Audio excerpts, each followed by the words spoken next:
जीवन हम सभी को धक्के मारता है। कुछ लोग हार मान लेते हैं और बाकी जूझते हैं। कुछ लोग सबक सीख लेते हैं और आगे बढ़ जाते हैं। वो जीवन के धक्कों का स्वागत करते हैं। इन गिने चुने लोगों के लिए इसका मतलब ये होता है कि उन्हें कुछ सीखने की ज़रूरत है और उन्हें कुछ सीख लेना चाहिए। वो सीख लेते हैं और आगे बढ़ जाते हैं। ज़्यादातर लोग छोड़ देते हैं और कुछ लोग तुम्हारी तरह लड़ते भी हैं। अमीर डैडी खड़े हो गए और उन्होंने लकड़ी की पुरानी जर्जर खिड़की को बंद किया जिसे मरम्मत की ज़रूरत थी।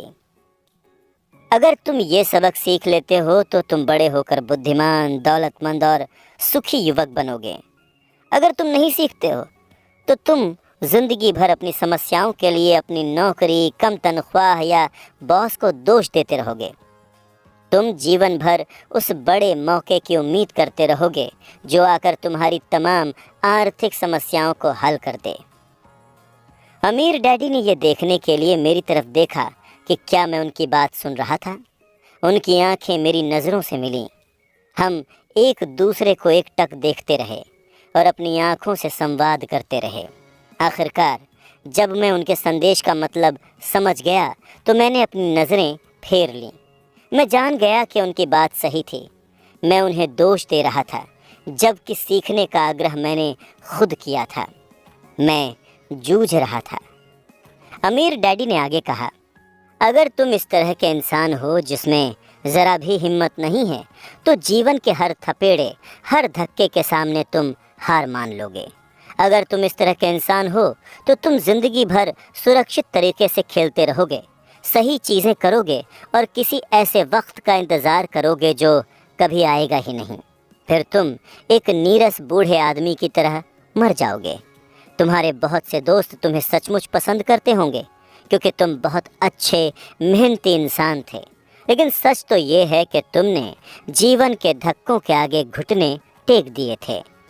दिल की गहराई में तुम जोखिम लेने से थर्राते थे। तुम दरअसल जीतना चाहते थे, लेकिन हारने का डर जीतने के रोमांच से ज़्यादा ताकतवर साबित हुआ। दिल की गहराई में तुम्हें और सिर्फ तुम्हें ही ये बातें पता रहेंगी कि तुमने कभी जीतने की कोशिश ही नहीं की। तुमने सुरक्षित तरीके से खेलने का विकल्प चुना। हमारी नज़रें एक बार फिर मिलीं। मैंने पूछा, तो आप मुझे धक्का दे रहे थे? कुछ लोग ऐसा कह सकते हैं। अमीर डैडी मुस्कुराए। मैं तो कहूँगा कि मैंने तुम्हें जीवन का स्वाद चखाया है। जीवन का स्वाद? मैंने पूछा। हालांकि मैं अब भी नाराज़ था, लेकिन अब मैं जिज्ञासु और सीखने के लिए तैयार भी था। तुम दोनों लड़के पहले इंसान हो जिन्होंने मुझसे पैसा बनाने की कला सीखने का आग्रह किया है। मेरे 150 से ज़्यादा कर्मचारी हैं, परंतु उनमें से एक ने भी मुझसे धन संबंधी ज्ञान नहीं मांगा। वो मुझसे नौकरी और तनख्वाह मांगते हैं, लेकिन पैसे बनाने की कला सिखाने को कभी नहीं कहते। इसलिए ज़्यादातर लोग अपनी ज़िंदगी के सबसे बेहतरीन साल पैसे की खातिर काम करने में गुजार देंगे और अंत तक कभी समझ ही नहीं पाएंगे कि दरअसल वो किस चीज़ के लिए काम कर रहे हैं। मैं बैठा बैठा गौर से सुनता रहा। तो जब माइक ने मुझे बताया कि तुम ये सीखना चाहते हो कि पैसा कैसे बनाया जाता है, तो मैंने ऐसा पाठ्यक्रम बनाने का निर्णय लिया जो असल जीवन का प्रतिबिंब हो। मैं बोलते बोलते थक जाता, लेकिन तुम मेरी बात का मतलब कभी नहीं समझ पाते। इसीलिए मैंने ये निर्णय लिया कि तुम्हें जीवन के थपेड़ों का स्वाद चखाऊं, ताकि तुम मेरी बात सुन और समझ सको। इसीलिए मैंने तुम्हें 1 घंटे के लिए सिर्फ 10 सेंट दिए। तो 1 घंटे में सिर्फ 10 सेंट की खातिर काम करके मैंने कौन सा सबक सीखा? मैंने पूछा। यही कि आप लालची हैं और अपने कर्मचारियों का शोषण करते हैं। अमीर डैडी कुर्सी पर पीछे टिके और जमकर हंसे। आखिर वो बोले, सबसे अच्छा ये रहेगा कि तुम अपना दृष्टिकोण बदल लो। मुझे दोष देना छोड़ दो, ये सोचना छोड़ दो कि समस्या मैं हूँ। अगर तुम सोचते हो कि तुम्हारी समस्या मैं हूँ तो तुम्हें मुझे बदलना होगा। लेकिन अगर तुम्हें एहसास होता है कि समस्या तुम खुद हो तो तुम खुद को बदल सकते हो। कोई चीज़ सीख सकते हो और ज़्यादा समझदार बन सकते हो। ज़्यादातर लोग खुद को छोड़कर संसार के हर व्यक्ति को बदलना चाहते हैं। मैं तुम्हें बता दूं, किसी दूसरे को बदलने के बजाय खुद को बदलना ज़्यादा आसान होता है।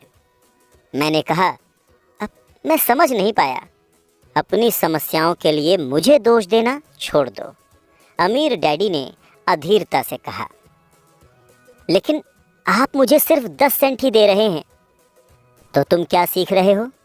अमीर डैडी ने मुस्कुराते हुए पूछा। यही कि आप लालची हैं, मैंने शरारती मुस्कान के साथ कहा। अमीर डैडी बोले, देखा, तुम अब भी यही सोचते हो कि समस्या मैं हूँ। वो तो आप हैं ही। देखो, ये नज़रिया रखोगे तो तुम जिंदगी भर कुछ नहीं सीख पाओगे। अगर तुम ये नज़रिया रखते हो कि समस्या मैं हूँ, तो तुम्हारे पास कौन से विकल्प रह जाते हैं? देखिए, आप मेरी तनख्वाह नहीं बढ़ाते हैं या मेरे प्रति ज़्यादा सम्मान नहीं दिखाते हैं और मुझे नहीं सिखाते हैं, तो मैं काम छोड़ दूंगा। अच्छी तरह कहा, अमीर डैडी ने कहा। ज़्यादातर लोग ठीक ऐसा ही करते हैं। वो काम छोड़ देते हैं और किसी दूसरी नौकरी की तलाश करते हैं जहां उन्हें बेहतर अवसर और ज़्यादा ऊंची तनख्वाह मिले। वो सचमुच सोचते हैं कि इससे समस्या सुलझ जाएगी, मगर ज़्यादातर मामलों में ऐसा नहीं होता। तो मुझे क्या करना चाहिए? मैंने पूछा। बस 1 घंटे के बदले 10 सेंट की भीख ले लूं और मुस्कुराता रहूं? अमीर डैडी मुस्कुराए। बाकी लोग यही करते हैं। वो ये सोचकर तनख्वाह बढ़ने का इंतज़ार करते हैं कि ज़्यादा पैसे से उनकी समस्याएं सुलझ जाएंगी। अधिकतर लोग बस इसे स्वीकार कर लेते हैं। कुछ लोग अपनी वर्तमान नौकरी के अलावा दूसरी नौकरी करके ज़्यादा कड़ी मेहनत करते हैं, लेकिन वहाँ भी उन्हें कम तनख्वाह को स्वीकार करना पड़ता है। मैं बैठा बैठा फर्श को घूरता रहा और उस सबक को समझना शुरू करने लगा जो अमीर डैडी सिखा रहे थे। मुझे एहसास हो गया था कि ये जीवन का स्वाद था। आखिर मैंने नज़रें उठाकर पूछा, तो समस्या किस चीज़ से सुलझेगी?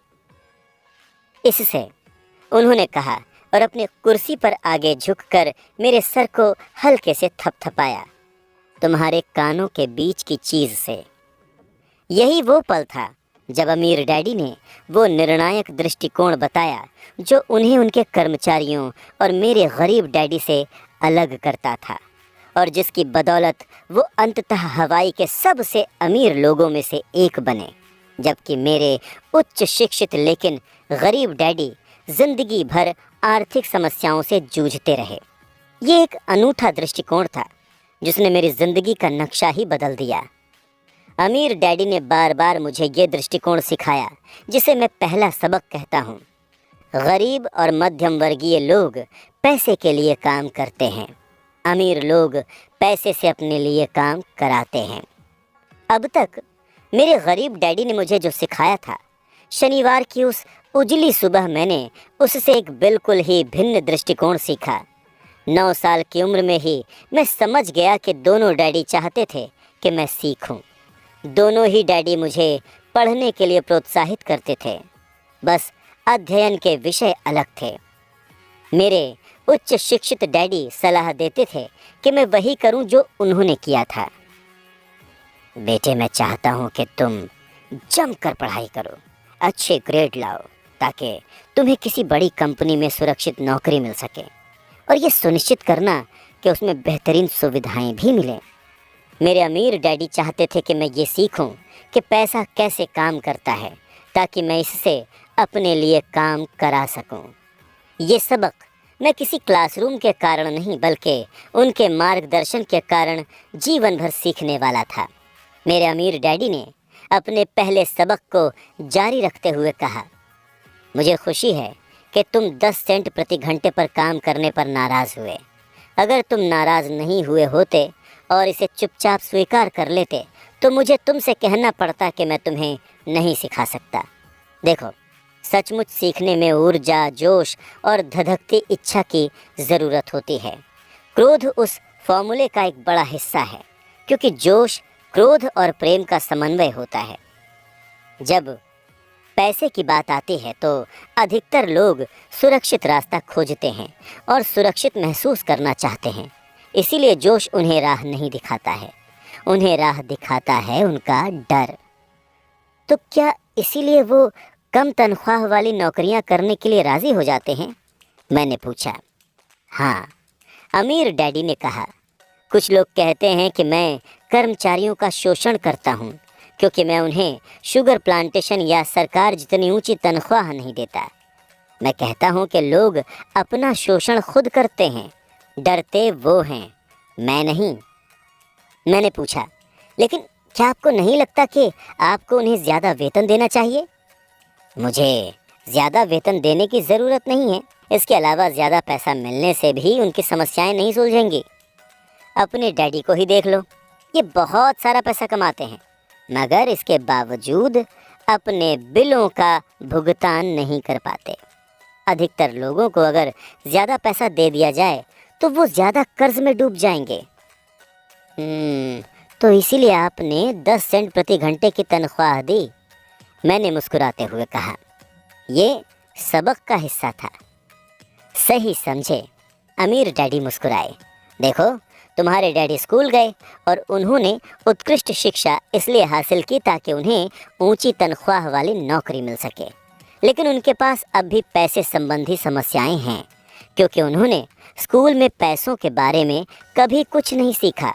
इससे बढ़कर वो पैसे के लिए काम करने में यकीन करते हैं। और आप नहीं करते? मैंने पूछा। नहीं, सचमुच नहीं, अमीर डैडी ने कहा। अगर तुम पैसों के लिए काम करना सीखना चाहते हो तो स्कूल में सीखो। ऐसा करना सीखने के लिए उससे बढ़िया कोई जगह नहीं है। लेकिन अगर तुम ये सीखना चाहते हो कि पैसे से अपने लिए काम कैसे कराया जाए तो तुम्हें ये मैं सिखाऊंगा, पर तभी जब तुम सीखना चाहोगे। क्या हर कोई इसे सीखना नहीं चाहता? मैंने पूछा। नहीं, अमीर डैडी ने कहा। सिर्फ इसलिए क्योंकि पैसे के लिए काम करना सीखना ज़्यादा आसान होता है, ख़ास तौर पर अगर धन संबंधी मामलों में डर तुम्हारा मूल भाव हो। मैं समझ नहीं पाया, मैंने त्योरी चढ़ाकर कहा।